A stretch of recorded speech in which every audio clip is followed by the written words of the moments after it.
This month on the World Sailing Show, the 52 Super Series launches into Season 10. Teenagers shine at the Kite Youth Worlds, and carbon fibre recycling in sport.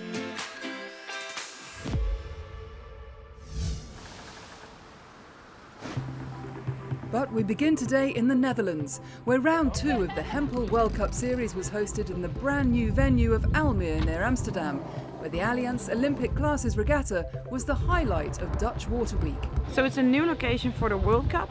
We also had the Dutch Nationals last week here, also for the first time on this location, but we tried to make a bigger event, so we include all types of water sports to get a bigger crowd out there and get people familiar with sailing sport and water sports. We want a festival. We want people to get to know the sport, to get to know all the forms of water sport, all the different ways you can go onto the water. And I think it's a big showroom for water sports in the Netherlands. Bring it all together just in 1 week. The Netherlands was plainly aiming bigger than just hosting a World Cup round, but home results afloat were certainly helping to make the week the festival with a Dutch flavour. With 9 of the 10 Olympic classes racing, the Dutch cleaned up in the 49er classes, with Bart Lambria and Floris van der Werken winning the men's competition, while in the women's 49er FX, Odile van Aanholt and Annette Duets went back-to-back, having already won round 1 in Mallorca just a month earlier. We'd love to keep on winning. Yeah. I mean, that's the goal, but there's other really good sailors too, so we'll just keep training the best we can and then see what happens. Sailors like Odile and Annette are fast becoming the new standard bearers of Dutch sailing, which bodes well for the orange takeover of sailing events over the next 12 months. Yeah, we have a lot of events coming up. In about a month from now we have the Youth Worlds in The Hague. And next year we will have the big Worlds with all Olympic classes. So we will have around 1,400 sailors in The Hague, which is a great event to look forward to. And the World Cup, of course, will be back next year here in Almere. Back to the 2022 regatta, and the Dutch success continued, with Leila Vandermeer and Björn Bauer striking gold in the NACRA 17 class. After finishing 7th in Mallorca, this was a welcome display on home waters for the Dutch pair. Yeah, it was pretty extreme conditions. It was very short, steep job. So yeah, a mistake is in such a small thing. So yeah, we kept it upright. So. The Dutch organisers weren't only looking to favour their own with home advantage, but had worked hard to encourage an international fleet, including a big Asian contingent. They succeeded, with sailors from countries including Singapore, Malaysia, India and Japan. And Japan finished with 2 pairs in the top 5 in both the 470 class and in the women's IQ foil windsurfing, showing that their positive Olympic legacy continues. The medal race was really good for us because downwind are faster than another team. But the week was all about the Dutch Masters, and it was Annalou Lammerts who provided the finishing touches in the women's Formula Kite class. Yeah, I'm pumped. It was so tight and like all the time in the back, you know, they're like 10 meters behind me. We were going like 50 kilometers an hour or faster, and yeah, no room for mistakes. Amidst the excitement of Dutch Water Week, there was also the announcement that the new Olympic classes for Paris 2024 will be unchanged for Los Angeles 4 years later. So the kiteboarders are in for the long haul, and for the Dutch windsurfers, the IQ foil will also remain their weapon of choice. So a Dutch 1-2-3 podium lockout in the men's event in Almere was a very welcome sight. A perfect result to round out the regatta, with Hau Gyan Tak on the top step. And that only means we're going to go for more successes in the future and more easy wins, because we all are in our team so strong that we're going to have an easy time in the big fleet.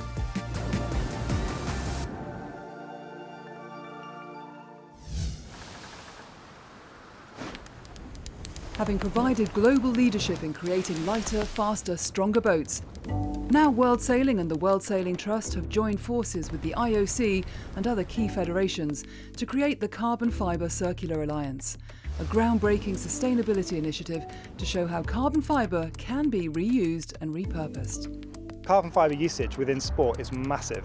When you compare it to other industries, it's actually the 3rd largest user currently, and it's projected to be the 2nd largest user fairly soon. it's used mainly for its strength and its lightness. So when any of those properties are taken away, so if there's any slight deviation in its construction, then literally it's thrown away. And 95% of carbon fibre ends up in landfill. The project is to look at the circularity of carbon fibre in the sports industry. So taking a broken component, realigning those fibres and producing a line tape that can be used back into that same component.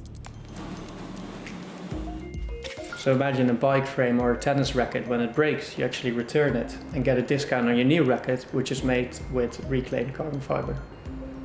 Recycling really is a two-step process. We first chop the carbon fibre component in small bits. We then send that to a reclaimer where we get dry carbon fibres back, but it is a very fluffy material. And our process is a bit as a high-tech paper making process. We mix the carbon fibres in water and then we put that in our machine where we spray the carbon fibre mixture between parallel plates, and that aligns them in those gaps, ultimately creating a continuous tape of aligned short fibres. So if we can use something that has a much lower carbon footprint with the same properties in terms of performance, then I think consumers are going to start to purchase those products as a priority.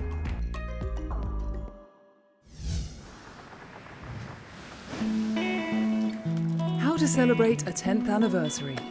If you're the world's leading Grand Prix monohull circuit, it has to be the Abanca 52 Super Series Bayona Sailing Week. The first of 5 regattas, making up season 10 of the successful pinnacle in the sport. Really looking forward to competitive racing again. We've got 9 boats here on the start line. Looking forward to getting into the racing and then trying to get back up then to the top of the leaderboard. Man of the moment, Rolex World Sailor of the Year, Tom Slingsby, got the Super Series off to a flying start. Fresh from winning the Sail GP opener in Bermuda, the Aussie guided Team Phoenix to victory in the first of 9 races scheduled for the 5-day competition. Tony Norris steered Platoon, one of 3 boats in the fleet fitted with new upgraded keel fins, and showed their class to win race 2.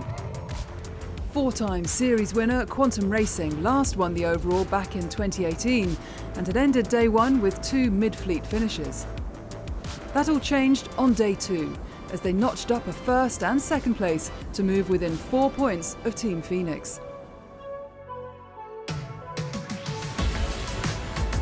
Lighter wins were the order of day 3. After a series of 7th and 8th place finishes, Tony Langley's British flagged Gladiator took victory in race number 5. But once again, it was Quantum who ran out winners in race 6, the second victory in Bayona giving them the overall lead as Phoenix dropped to 3rd. Quantum took another step closer to their first 52 Super Series regatta win since 2019 as they won the only race of day 4. Phoenix and Platoon finished behind them in 2nd and 3rd place respectively. That left the Americans heading into the final day with a 4-point lead over their closest rival. Up until now, the fleet have been racing in northerly winds, but day 5 ushered in a southwesterly breeze. It's looking pretty good for racing. I think we might be a little bit delayed, but then the sea breeze is going to kick in, probably sort of ranging from 9 to 13 knots of breeze. But we should be able to get 2 races in, which will be nice.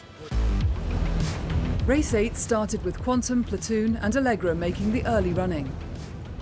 Allegra led round the top mark, but Quantum made a couple of nice jibes to move up from 6th to 3rd, going into the leeward gate, and eventually came home 2nd behind the British boat. That left them with an almost unassailable lead going into the final race, but they jumped the gun at the start and had to turn back and recross the line. In last place at the first mark, they appeared to have snatched defeat from the jaws of victory. But at the bottom mark, the breeze disappeared and the race was abandoned. That left Quantum celebrating on the water as they claimed the regatta win in Bayona. You know, as you know, winning's a process, and today we held our nerve in that first race. You know, the guys got a great start. Team sailed the boat really well, got a little unlucky on the middle of the first beat, and kept asking the question, so it was great to get around them and get back up to the 2nd spot.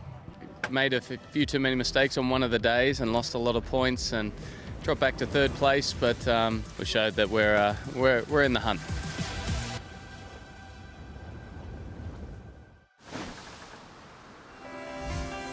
Coming up in part 2, the Pro Sailing Tour kicks off in Corsica and the launch of the glittering Star Sailors League.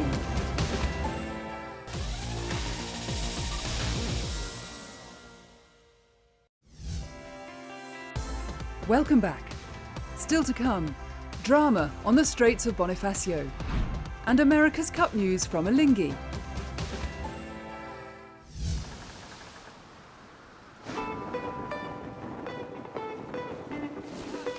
An exciting new format and 64 sailors on a single mission.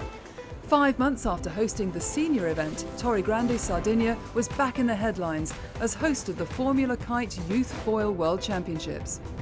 It's important that the youngsters they learn about racing. It's the sailing rules, it's technique, it's the whole way that racing is working. The opening day of competition saw Singapore's defending champion Max Meider win all 4 heats in his half of the men's draw.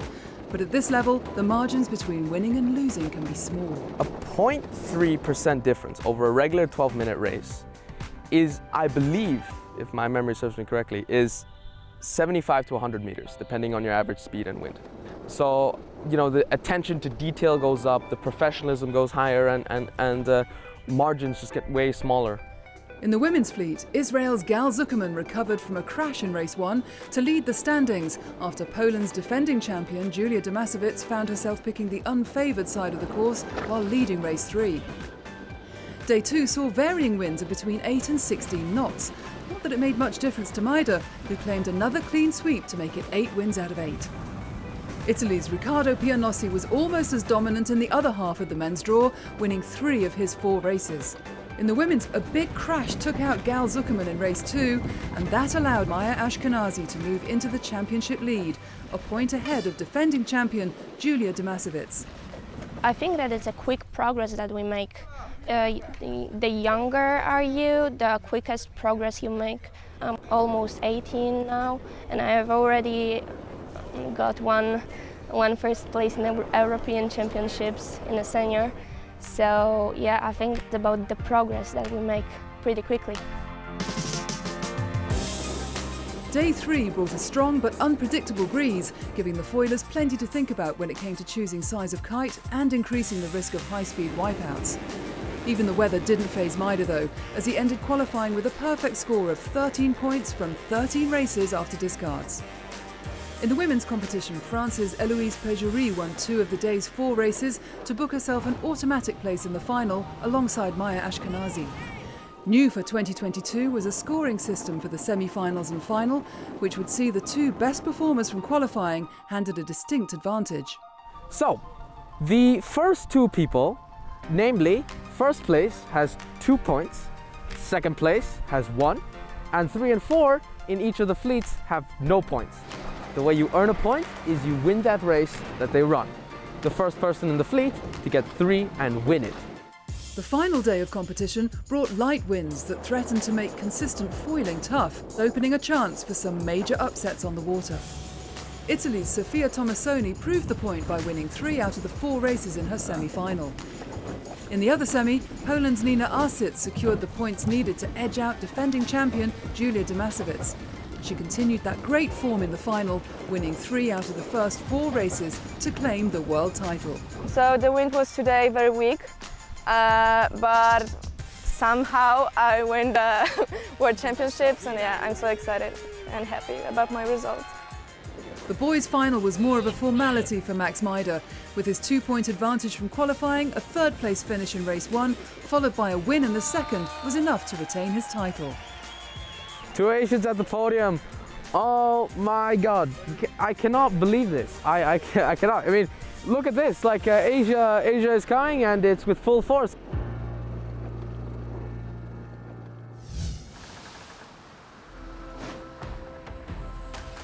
The Pro Sailing Tour kicked off its 2nd season on the southern coast of Corsica, hosted by the port of Bonifacio.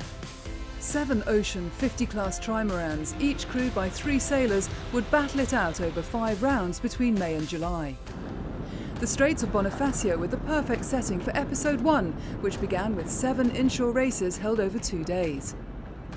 The series was bolstered by the entry of offshore specialist Eric Perron for 2022 aboard Comilfo, but it was reigning champion Sam Goodchild, the sole British skipper amongst an experienced fleet of French sailors, who'd be the one to beat.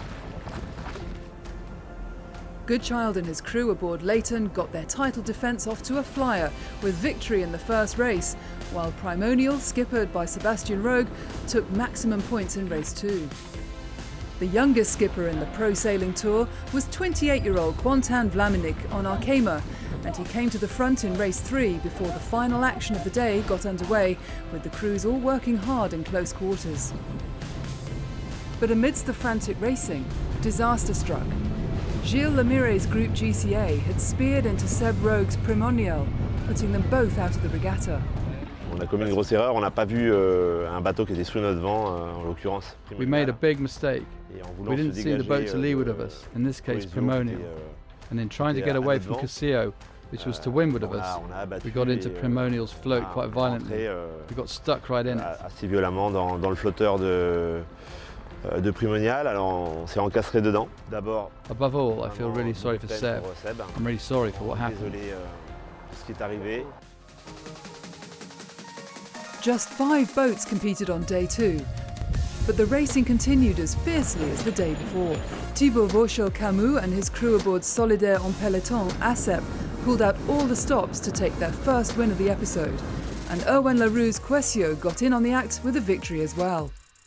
But with 2 second places and a win in the closing race of the inshore competition, it was Quentin Vlaminck who led the fleet on points, with the 24-hour race still to come. Attention pour le départ. 5, 4, 3, 2, 1, top! Et c'est un bon départ, bon départ. The planned offshore race would have taken the teams around the island of Corsica, but light winds meant the shortened 164-mile course took them west to the capital, Ajaccio, and back through the Straits of Bonifacio. The fleet stayed close together for much of the race, and by the end there were just 9 minutes between the front 3. Quessio finished in 3rd place, with Leighton just ahead in 2nd. But winning the 24-hour race by 8 minutes, and the regatta overall, was Arkema. A fantastic effort by Alex Pella, Antoine Gauthier and skipper Quentin Vlaminck.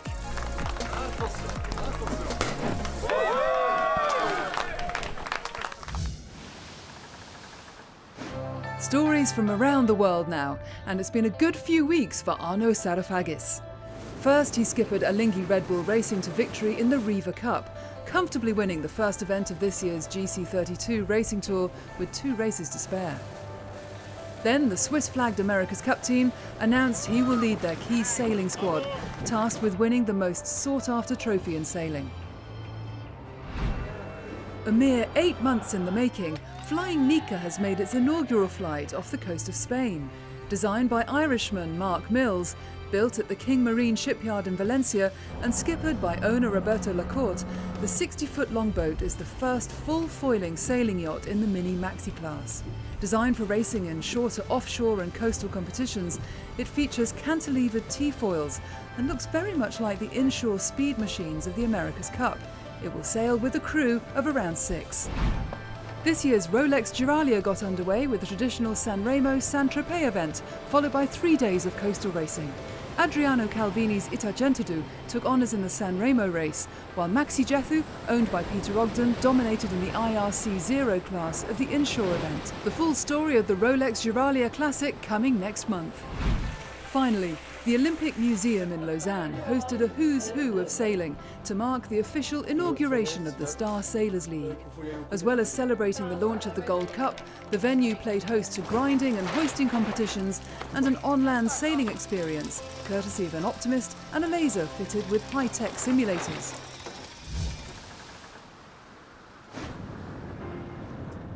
So what exactly is this new World Cup of Sailing? Simply put, it's a chance for 56 nations to battle it out for the right to be called Star Sailors League Gold Cup champion. The top 24 teams have been given an automatic place at the finals later this year, while the other 32 convened at Switzerland's Lake Neuchâtel for a qualifying series that produced some dramatic action. No. This is what we like. Split into 8 groups of 4, each group battled over 6 races to decide the top 2 teams to qualify for finals to be held in Bahrain in November. I think we will all come out firing. Yeah, I don't know, we're super keen to race. For us and for what I think the SSL Gold Cup represents, it's the start of a long adventures. The first of the 5 qualifying series saw 8 boats split across 2 fleets. Fleet 1 going right to the wire after Tahiti won the final day's opening race to leave everything to play for in the group decider. Having missed the start of the previous race, Bermuda executed a bold move off the start to leave their rivals treading water. In the chaos that ensued, Antigua made the best of their bad start to sail home behind Bermuda in 2nd place and finish top of the group. Tahiti's 3rd place ensured they collected enough points to secure the runners-up spot and with it, qualification for Bahrain. Great way to wrap up on a double points day. I'm super proud of the team and what they've achieved to this point. The last day's competition in the 2nd fleet saw a light breeze that would ultimately force the cancellation of the final race. Estonia and Ireland had dominated the group, but in race 4 it was Serbia who got the better start. Out on the water, there were some intense tacking duels, with Estonia finally moving into the lead. Behind them, the jury was very busy handing out numerous penalties. The leaders kept out of trouble to claim their 3rd victory on the water, and with it, qualification for Bahrain. Behind them, Ireland finished 3rd to claim the runners-up spot and their place in the finals. We hadn't sailed the boat together as one team, so it was really important to put a good team together, to know you arrived with a full 100% squad of Irish heroes in my book. Hong Kong didn't even make it to the start for the 2nd round of the qualifying series, leaving Slovenia, Lithuania and Ecuador to fight it out for the top 2 places in their group. Having won 2 of the first 3 races, Slovenia found themselves tacking behind early leaders Lithuania at the start of race 4. But it was Ecuador who gradually moved to the front. After leading for half the race, they made a fatal error that saw their spinnaker turn into a floating anchor. It was a mistake that would cost them dearly, leaving Slovenia to cross the line first to make it 3 wins out of 4. Another victory and 2nd place in the final 2 races left them comfortable group winners, with Lithuania pipping Ecuador by a point to join them for the trip to Bahrain.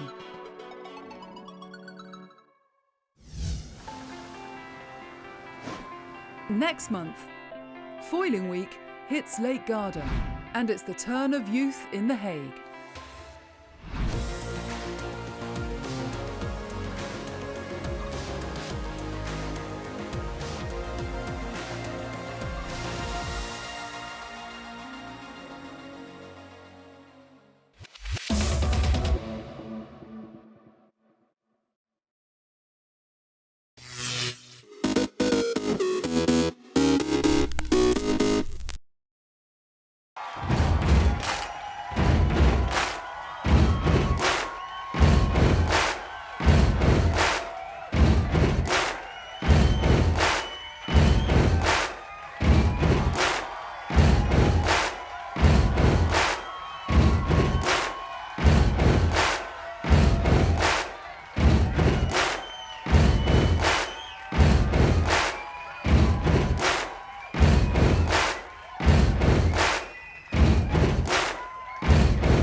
As a professional kite surfer, I am always finding new ways to motivate myself and master my craft.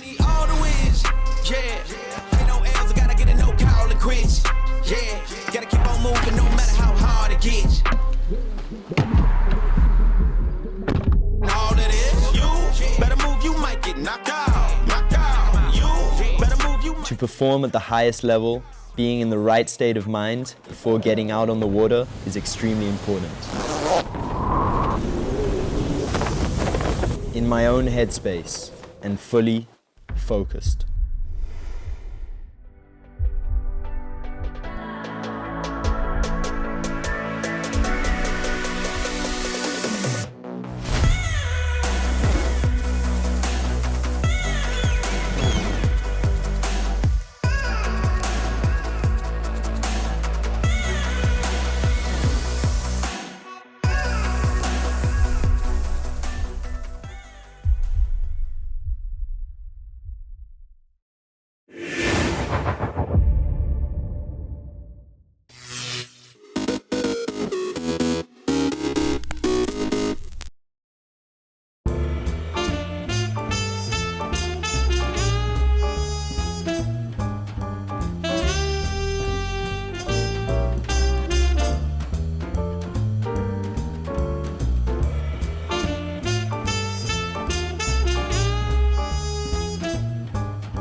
November 3, 1986.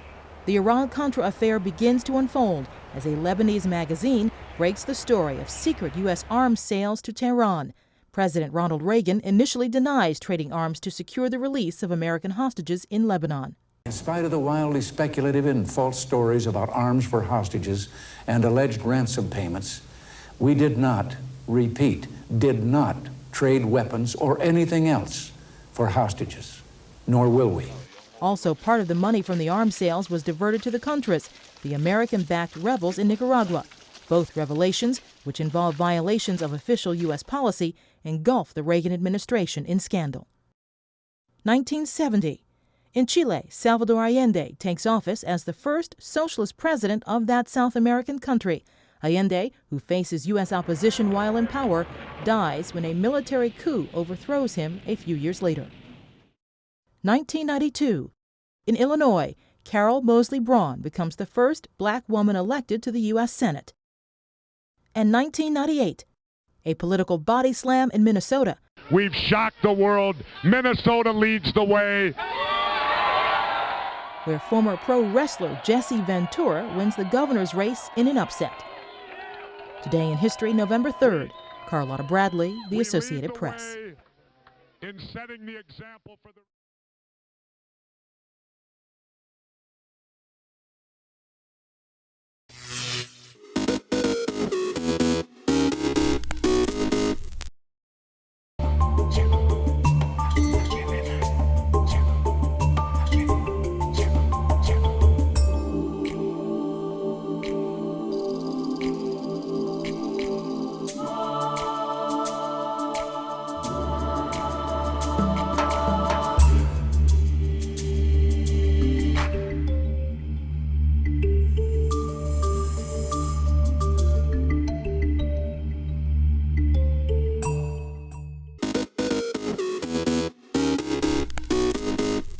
Welcome back in our studio, and in today's news,